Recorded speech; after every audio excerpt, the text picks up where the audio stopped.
Hi, hello everyone. So, welcome to our ad hoc stablecoins panel.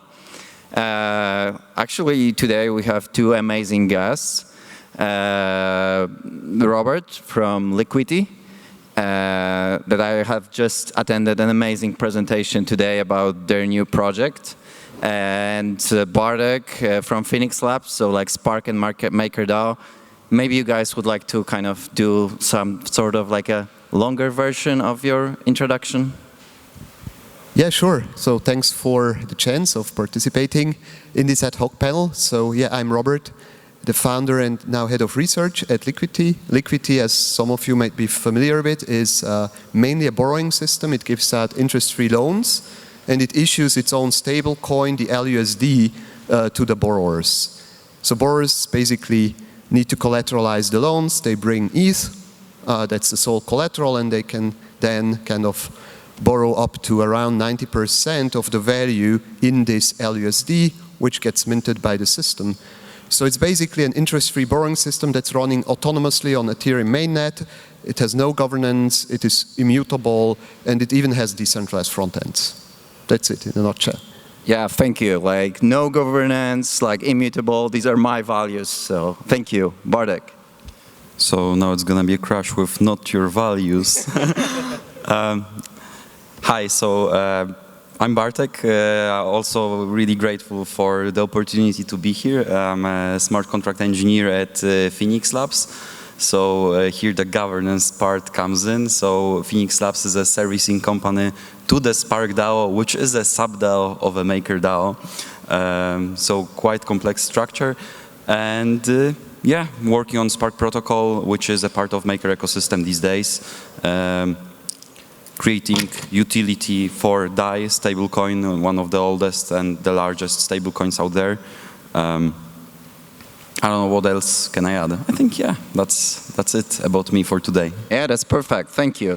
So like before we go like into like the panel section, and at this point you guys know like we're a bit improvising here.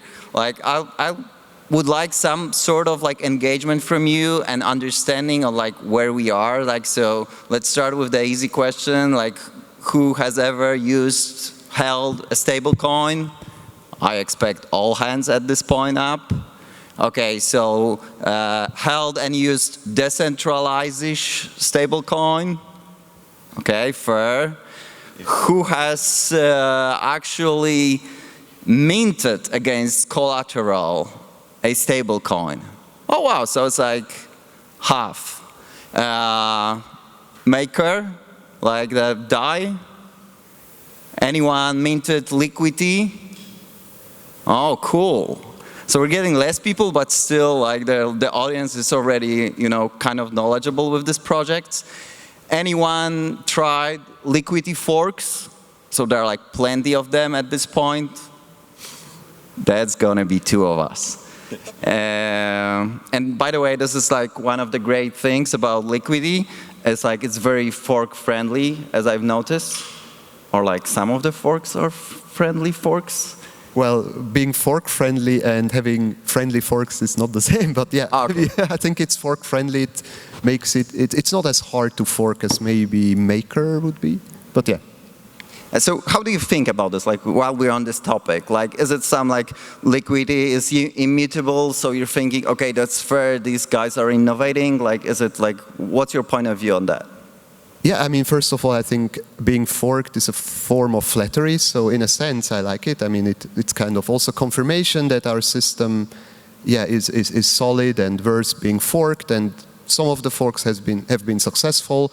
And I mean, we kind of deliberately or chose the strategy of just be on mainnet, like you know, the main system is only on mainnet, while LUSD can be bridged, but still, I think there is a legit demand for like borrowing something like LUSD on a layer 2, for example. So our earlier forks, they kind of basically just copied our system and went to Binance Chain, Phantom even, like, but of course then also others. Even on Solana there was a fork which was like rewritten in Rust and stuff like that. So I mean that's legit. I think that's not something I would say is against our principles. I mean, we are here or we stand for like openness. I mean, of course, we value if forks are friendly, if they give back something, or at least they recognize that there are forks of us, and they kind of try to kind of do something together, which may also help our community, because we were like the inventors of the concept and we also implemented it. So I mean, we are open to collaborate and also do co-marketing with those forks that share our values. And yeah, now, you know, this latest type of fork is based on liquid stake derivatives, which also makes sense because we are stuck with Ether, at least in our current version, which will be running forever. But so I see there is like room for like offering something new, or offering at least this loan potential against staked ETH. Bartek, you want to add something? Yeah, absolutely. I wanted to add one thing. Like, of course, can't deny that forking is a form of flattery, but also is kind of a signal of demand for change of sorts, I would say, because if a fork appears, that means it's somehow different from the original version, and if the protocol is immutable and is not sort of, I wouldn't say willing to do that change, but maybe at its values, like one of the core values is not making changes, then if people want change, then just need to fork, which is very natural. Like in the old kind of blockchain days, it was very natural that blockchains were forking each other. Then when the smart contracts started to be hidden behind proxies and upgradability became like a normal thing, then forking wasn't that common practice to change anymore, maybe in the DeFi space, but here, yeah, I also feel that maybe this is also the second part of the story, that need for change is the other part. And I've noticed, like, in your today's talk, like the new protocol, BOLD, is kind of implementing some of this feedback, like implementing liquid staking derivatives as collateral. Am I correct? Yeah, but it's also based on a very different mechanism. I mean, it would be based on a liquid staked ETH, but it would not be, at least not mainly, be based on CDPs. So it's not a boring system in the first place. And maybe it will be like a solely reserve-backed stablecoin, which means, yes, we are now realizing that pure ETH in the long run may have like a disadvantage compared to ETH. But at the same time, we want to innovate much beyond that. It's not just, you know, this realization, yeah, hey, let's do something with staked ETH, but let's do something that scales natively, and that's a much bigger challenge or ambition. Yeah, just wanted to ask actually one question regarding the choice of collateral in the liquidity V2. Can you move the microphone? Yeah. So is it going to be like only one of the assets, or is there a chance that there's going to be a set of different at the start? Yeah, at the moment it's more likely that we would end up with just one, but I wouldn't completely rule it out. So that's kind of one of the questions. I mean, implementation details, it's a very important detail, but still in some sense it's a detail. Because we only need the address in the sense to kind of plug it in as collateral. But yeah, so this is one of the questions we are kind of deferring, because we just see that the liquid staked space is quickly evolving, and maybe there will be interesting alternatives to the big names in the space. Maybe not. So we'll see. But yeah, I mean, there is a chance we may end up with 2 or 3, but we don't want to build in a governance just to replace or like upgrade the LSD. Okay, so like because we have introduced the concept, and who had attended the BOLD presentation, like the liquidity presentation today? Like 2-3 people out of the whole room. So I'm going to ask you for impossible. You did like a half-an-hour presentation. I ask you to do like a very short, explanation of, what is this new protocol? Yeah, so the main difference to Liquidity but also Maker is that it's mainly a reserve-backed stablecoin. So it's a stablecoin in the first place, which means that in order to mint a stablecoin, you wouldn't like take out a loan, but you just mint it by providing some staked ETH, and you get like the face value, like you get, let's say you put in one staked ETH, which is worth $2,000 for now, and then you get like 2,000 stablecoins minted by the system, paid out to you. Now the big question is, how can the system guarantee redeemability? How can it make sure that every single stablecoin out there can be redeemed for $1 worth of staked ETH? And here the big challenge is how to hedge this reserve against price volatility. So we need kind of hedgers, another user group, not borrowers, but like people who bring more staked ETH to the system, at least then when the system needs it, so to kind of create like some over-collateralization. And we came up with like an interesting way to build such a hedging mechanism where the hedgers would not just get leverage, because if you could think of it, you get like increased exposure by becoming a hedger of the system. So leverage in and by itself is probably not enough, so we kind of add principal protection on top. So it means that while you get like this amplified upside from the leverage, there is also a guarantee, or at least some protection, that caps your downside. And this makes this hedging product more attractive in the first place, so that we can be more confident that the system will be able to attract enough collateral when it needs it. That's kind of a high level. Yeah, that was good. Like my one-liner, that's my understanding, is like a principal protected leverage where you don't get liquidated. And it doesn't describe all the mechanism, of course, but it's like kind of the selling point for me. Yeah, good that you point out you cannot get liquidated. I forgot to say that. Yeah. And so I'm right now going to do the same to Bartek. So asking like for a little impossible. Can you like quickly describe the concept of conduit on MakerDAO? Right. So I think the core idea is that in the long run, maybe not even long run, but in the mid run, MakerDAO wants to move away from the CDP-based borrowing completely. CDP-based borrowing is not ideal. Like, for example, one of the kind of issues that Sparkland is targeting right now is the fact that in the CDP-based lending, you cannot borrow against the whole basket of different types of collateral. You can only have one vault with one collateral and borrow against that, second vault with other type of collateral, borrow against that.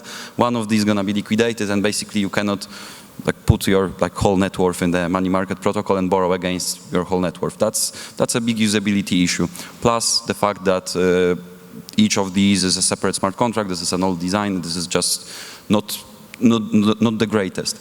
And the idea of what MakerDAO is moving towards is this idea of abstracting away the borrowing activity from the core of the protocol.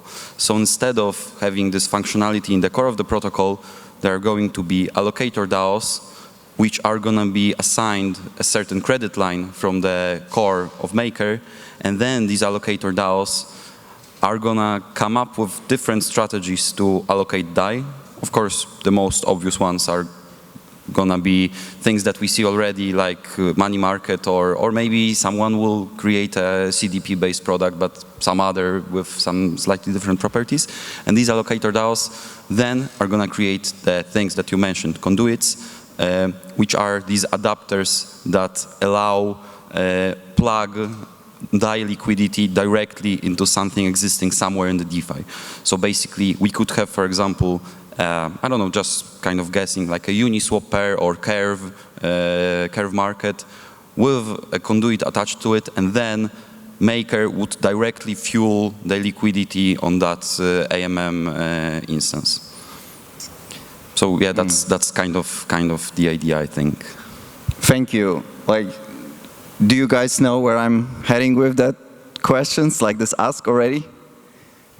I mean, I'm all for like really my values, decentralizations, and governance. But at the same time, if I put my user hat, I'm going to say like something controversial, not controversial. Like, we don't need more stable coins. I'm observing all these coins and these tokens, and I even got engaged as a community member in Gravita, so a fork on Liquidity. And what I'm seeing is like there's pretty much no demand on this new token that is GRAI. Like it cannot be used anywhere but like some farming on some LP tokens or Uniswap or whatever. And it's just like from the point of view of the user, they probably need less coins than more. And so I wonder, like, would it be possible to use the amazing mechanism that you're describing to like be like a conduit? Am I saying it correct? Like to create DAI? I mean, I don't know. I can maybe start with that. I mean, like the new one, I'm not sure. I mean, okay, maybe I'm gonna circle back to the take before, because that was quite a hot take that no new coins are needed. I mean, yes, it's sometimes tough to navigate all the ecosystem if there are like dozens of coins with like 10 million of the total capitalization. Then on AMMs the exchanges are not efficient, or there's a lot of slippage. Maintaining the peg is tough. Of course, that's not ideal, but at the same time, I think there is a place for multiple large kind of actors. And yeah, and I respect the attempts to kind of break into that group, and if the protocol is small, then I think that they know that they are what kind of fight they sign up for, that they're probably either completely disappear soon-ish, or they're gonna be among the largest ones. Yeah, but now it's nice that I think that Maker offers this other way, that if someone don't wants to participate in this fight, there's the other way. Yeah, that's exactly my point. What if mechanism is amazing, and we can find, like, by marrying this concept, we can find adoption, Well, I mean, on a technical level, I was always considering this reserve as something which is similar to a decentralized peg stability module, which I think was invented by Maker. So I think from that perspective, yeah, I mean, why not? I mean, I guess it would be technically possible to, have this as a core PSM and then, like, or as one facilitator or allocator, sorry. Allocator. Yeah. But at the same time, like, maybe it would be also possible to use, let's say, our novel stablecoin as your currency in your PSM if you want to stick to it. So I think there are multiple ways of combining the system. So I mean, becoming a PSM currency or base currency for other stablecoins could potentially be interesting for us as well. So yeah, I mean, that's just brainstorming. But I mean, coming back to your first point, I mean, I also think there are too many stablecoins, and yeah, the market, we don't need that many, but I think we need stablecoins that adhere to principles, or at least that make it very clear that they are optimized for some principles. And yeah, I think there we are trying to push the boundaries. Yeah, and I think, yeah, there are other ways of, kind of other trade-offs that you can do. And yeah, I think the main problem that I guess both of us, or like all decentralized or somewhat decentralized stablecoins are suffering from, is that, like, it's much easier for a fiat-backed stablecoin that is kind of supported by a centralized exchange to get mainstream adoption. Well, I think that's really hard to penetrate. Yeah, forgive my poor attempt of kind of like marrying two protocols here, like spontaneously. I mean, that would be super cool. I wonder if there are like any other mechanism of creating this sort of like meta stable coins? Like, yeah, it's a tough question in a sense that, of course, like all these protocols can be like stitched somehow together, even like the smaller ones. We could have like a large machine that kind of allows you to accept, I don't know, your payment or your salary and basically like any token, and then you would go to the thing and you would instantly land in some other coin, and I think the AMMs with like super concentrated liquidity is something that kind of leads us maybe there. It's more efficient, even with smaller capitalization. It's better, but still each of these coins and each of these pieces would come with a unique set of risks.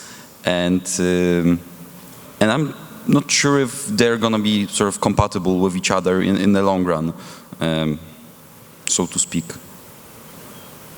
Fair. So like my next question is like, because we already touched like centralized stable coins, it's like for me their power and their strength is the low friction on-ramp.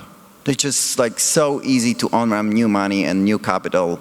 And my question is like, would be, do we, and by we I mean like decentralized stablecoins, do we even stand a chance with that? Well, that's an interesting question, because it's maybe the regulation will work in favor of decentralization, at least in Europe. I mean, it seems that, you know, fully centralized fiat-backed stablecoins may have a different stance, and it also seems that as long as you are really decentralized, you can kind of yeah, I shouldn't say sleep through, but you are not like, you know, targeted by those regulations. So I think there is a point in increasing decentralization, not just from like this point of view, but also because you want to kind of yeah, reduce the main point of failure and kind of broaden the whole like basis.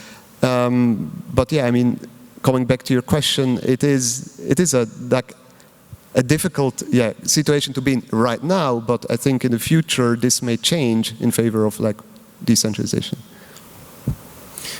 Yeah, I mean, for Web3 native people, it seems pretty intuitive that decentralized coins, maybe not all of them, but by principle are more robust, more trustworthy, safer, and I hope that this is a matter of time when regulators recognize that these kind of structures are really robust, and it's easier, and it makes more sense to trust this immutable, and that's where actually immutability is a strong value, that this immutable kind of structure somewhere on chain, on a public blockchain, is actually more trustworthy than, you know, like set of guys in suits that went to, you know, an office and registered a company, and now they want to like accept billions of dollars in deposits. I mean, to me, it feels quite normal that the centralized stablecoins are a stronger and better option to pick, and I hope it's only a matter of time when regulators recognize that. I'm glad we are on the same page then. Yeah, like I think it's going to be tough fight after, you know, Terra Luna, UST, you know, the reputation of algorithmic whatever, you know, it kind of mixes the reputation like with, you know, proper legit projects that are like Maker and Liquidity. So yeah, that might be hard. So my next question would be like, what actually users needs from the stablecoin? What are the criteria you think are important for users? What can we improve here? I mean, now lately with like, you know, the interest rates or Fed rates going up, I think yield has become a more and more important thing, because it turned out that while, let's say, 1 or 2 years ago in the DeFi summer, there were like, you know, literally zero interest rates in most countries, while you could like by yield farm you could get crazy APRs. Now it's a bit different. Now it seems that just holding or like having some fixed rate deposit or buying treasury bills may give you a higher yield than like holding a stable coin or even like depositing it somewhere. I think that's something we need to be thoughtful of and make sure that the stable coins do not, you know, get in a competitive disadvantage when it comes to fiat itself. So yield is important, and also usability. I think just on-ramp, off-ramp, what you mentioned, is very important, and hopefully we'll get to a stage with account abstraction and everything that gas and and keys become a smaller issue for the end user. Yeah, I think those are the main topics. Yeah, so sort of like circling back to the original questions, which was what users want from stablecoins. Well, unfortunately, I didn't conduct the complex research on that topic, so I don't know what everyone wants from them. I just know what I would want, and that's first of all stability and Stability. Yeah, I think it's just stability and resilience, because I wanted to say resilience, but it's also kind of like stability over time, not only stability to the peg, but just stability to sort of its existence. It needs to transport the value in time. And these would be the key features. Then the yield, of course, is very nice. It's great that that Maker we have the DSR and that can offer a decent yield these days, which I hope will stay that way for a long time. But still, stablecoin primarily is this vehicle to transform value, to transfer value, or just store value. Even if there are better storages of value like ETH itself or BTC or whatnot, but yeah, I think stability is the ultimate goal. Yeah, I think like one thing that I'm missing from what you guys said is kind of like a way for users to assess, you know, what they are looking at. So like, let's activate our audience one last time. Who has heard of like a blue chip ranking? No one. So one person. So blue chip is like this new thing. It's like a ranking for stable coins, like an S&P's or Moody's rating, but for crypto stable coins. Have you guys heard about this? Yeah, I mean, we were ranked pretty high, so yeah. Yeah. So it was a great, yeah. That was actually something that I wanted to kind of end with. Like Liquidity is an A-graded stablecoin, and DAI is, I believe, B+ for like the governance attack vector risk. So if this would be eliminated, it would become like A-, I think. Yeah, so I mean, B+ is nice, though I guess A- or A would be better. I mean, Tether is D, so like, congrats. Yeah, I think they are like very much in favor of decentralization, which of course is close to my heart. So yeah, I think the more fiat backing you have, especially when you're not transparent. I think transparency is the other big criteria that they value high. Like, I mean, if you are fiat backed, then you should make it very clear, like where your reserves are and what you're like, and that they are audited and stuff. Like that's why Tether is obviously not kind of ranking very high. Yeah. Yeah, it's always also a matter of kind of trade-offs that one is willing to make, because of course I suppose that not only the governance part is the wobbly part of Maker, but some might not like the extensive exposure to RWA, but at the same time the fact that this exposure is in place, Maker can offer the yield on DSR. So yeah, of course we need to make it better and better, but you always make some trade-offs, and you just need to make sure that you make right choices. Obviously, thank you, Bartek. Thank you, Robert. Like, let's move the space of, you know, stable coins forward and decentralized stable coins for the win. Thank you. Thank you. Great.